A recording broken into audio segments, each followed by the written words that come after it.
عمتم مساء. إليكم أزرب العناوين أو أبرزها. إليكم نشرة الأخبار بمقابضها.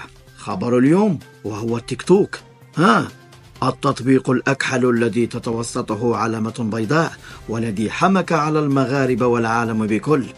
شده المغاربة بالمقلوب واستعملوه للمباشر أو بما يسمى اللايف.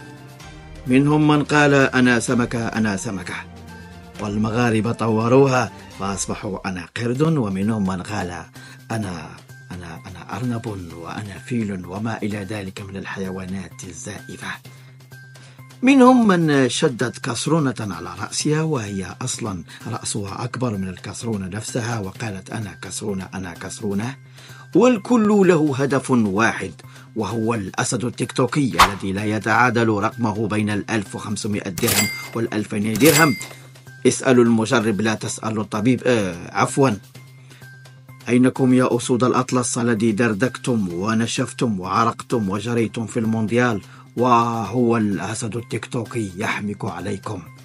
لقد طاح برقكم.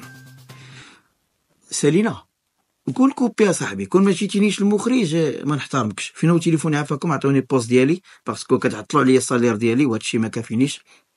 يلا يا داعمين يلا يا داعمين.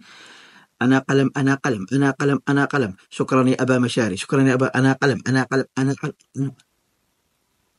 ما اسمحوا لي. الولف